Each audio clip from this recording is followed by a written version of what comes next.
EU dish information lab एक आज़ाद European तंजीम है जिसका मकसद जाली खबरों और प्रोपेगेंडा को बेनकाब करना है। हाल ही में EU डिस इन्फो लैब की इंडियन क्रॉनिकल के नाम से एक रिपोर्ट ने तहलका मचा दिया है। इस तफ्तीशी रिपोर्ट ने जाली भारतीय नेटवर्क का कच्चा चट्टा खोल कर रख दिया।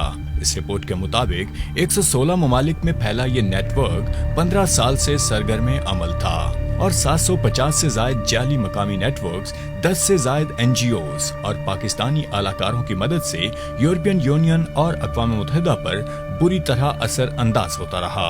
रिपोर्ट के मुताबिक इस नेटवर्क का असल मकसद पाकिस्तान के मफाद को ठेस पहुंचाना और दुनिया की नजरों में पाकिस्तान का तासुर खराब करना था। इस मकसद के लिए ये नेटवर्क मुतअद्दिद घिनौनी हरकत में भी मुलव्विस रहा है, जैसे कि निहायत चालाकी से मुर्दा NGOs और थिंक टैंक्स और अफराद के नामों की तजदीद और फिर इस्तेहसाल। मसलन 2006 में इंतकाल कर जाने वाले प्रोफेसर लोइस को इस नेटवर्क के तवस्सुत से नई जिंदगी तब अनायत हुई जब वो 2007 के अक़वाम मुत्तहिदा इंसानी हकूक़ के इजलास और 2011 में फ्रेंड्स ऑफ गिलगित बल्तिस्तान नामी एक प्रोग्राम में शिरकत करते हुए पाए गए। काबिल जिक्र मीडिया हाउसेस और EU ऑब्जर्वर, द इकोनॉमिस्ट और वॉइस ऑफ अमेरिका जैसी प्रेस एजेंसियों का नाम इस्तेमाल करते हुए जाली खबरों और बयानिए की तरवीज, जाली पब्लिशिंग कंपनियों का कयाम और इन जाली कंपनियों के जरिए अपने नाम नेहाद थिंक टैंक्स की किताबों की इशाअत। श्रीवास्तव ग्रुप के ज़ेर एहतमाम बज़ाहिर अक़वाम मुत्तहिदा से मंसूब इंसानी हकूक़ की जाली तंजीमें भी फाल थीं, जिनमें European Organisation for Pakistani Minorities, Balochistan House और साउथ एशिया डेमोक्रेटिक फोरम भी शामिल हैं। न सिर्फ ये बल्कि मुर्दा तंजीमों को भी जला दी जाती थी। मसलन द कैनर्स इंटरनेशनल परमानेंट कमेटी नामी एक तंजीम जो 2007 में गैर फाल हो चुकी थी, उसे इस नेटवर्क के तहत दोबारा फाल किया गया, लेकिन अब इसका डब्बों में बंद खुराक से कुछ लेना देना नहीं था, बल्कि इसके तहत अक़वाम मुत्तहिदा में पाकिस्तान के खिलाफ हर्जा सराई करने वाले तुलबा भेजे जाते थे।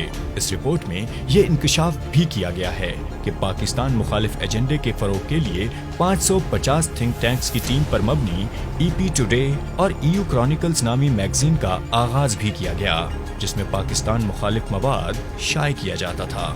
दिलचस्प अम्र ये है कि जिन MPs के नाम से ये आर्टिकल शाये किए जाते थे, उन्होंने राब्ते पर इन आर्टिकल से इजहार लाताल्लुकी किया।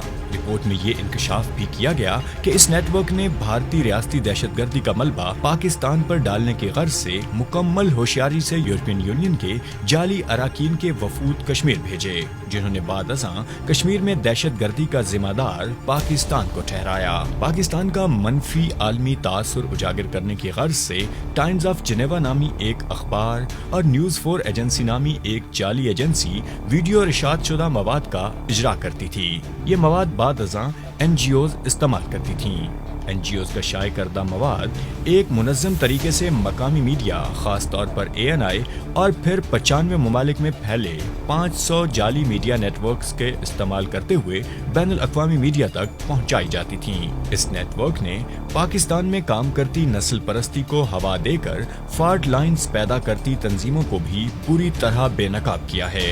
इस रिपोर्ट के मुताबिक पश्तून तहफ़्फ़ुज़ मूवमेंट समेत कई तंजीमें पाकिस्तान को गैर मुस्तहकम करके भारतीय मफाद को तक़वियत देने की गर्ज से फाल रही हैं। ये रिपोर्ट हाइब्रिड वॉरफेयर या 5th जनरेशन वॉर के जरिए मकरूह चालें चलने वाले भारत की असलियत बेनकाब करती है।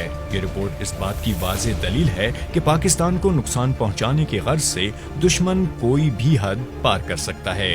लेकिन परेशान कुन अम्र ये है कि पाकिस्तान को सिर्फ बैरूनी नहीं बल्कि अपनी सफ़ों में मौजूद दुश्मन के इशारों पर नाचते मीर जाफरों से भी खतरा है। हुसैन हक्कानी की सरबराही में भारतीय नेटवर्क के मैकेनिज्म पर काम करता 7 फोरम इसकी जिंदा मिसाल है। मज़कूरा रिपोर्ट ने इस बात पर मोहर जब्त कर दी है 7 फोरम के सरबराह हुसैन हक्कानी का दूसरा प्रोग्राम एफसास नामी एक तंजीम के साथ मुनक्कद हुआ। इस रिपोर्ट ने एफसास का ताल्लुक भारत से वाज़ेह कर दिया है। भारत के पाकिस्तानी अलाकारों ने CPEC को नुकसान पहुंचाने की भी हर मुमकिन कोशिश की। इस गर्ज से एक जानिब भारतीय दहशतगर्द सरगर्म अमल रहे तो दूसरी जानिब बयानिए की जंग में जाली खबरों और इल्जामात के जरिए CPEC को ठेस पहुंचाने की भी कोशिश की गई। मुख्तसरन ये कि मरबूत और मुनज़्ज़म तरीक़ेकार के जरिए जाली मीडिया हाउसेस, मुर्दा अफराद, NGOs اور تھنک ٹینکس اور یورپین یونین کے MPAs کے ناموں کا استحصال کرتے ہوئے پاکستان کو ہر صورت اور ہر فورم پر نقصان پہنچانا اس نیٹ ورک کو مقصود تھا۔ اس نیٹ ورک کے 4 اہم اہداف تھے: پاکستان کے ریاستی اداروں کی بدنامی، اقوام متحدہ میں بھارتی بیانیے کی تقویت، علیحدگی پسند تحریکوں کو ہوا دینا، CPEC کو نقصان پہنچانا۔ اربوں روپے سے چلنے والا یہ نیٹ ورک اب بے نقاب ہو چکا ہے۔ دوسروں کے لیے گڑھے کھودنے والا بھارت اب خود اس گڑھے میں جا گرا ہے۔ یہ خوش آئند تو ہے لیکن خطرے کی گھنٹی بھی ہے۔ عوام میں شعور لازم ہے، بیرونی دشمن کے ساتھ ساتھ آستین کے ان سانپوں کو بھی پہچاننا ہوگا جو ملک کے اندر سے ملک کو نقصان پہنچا رہے ہیں۔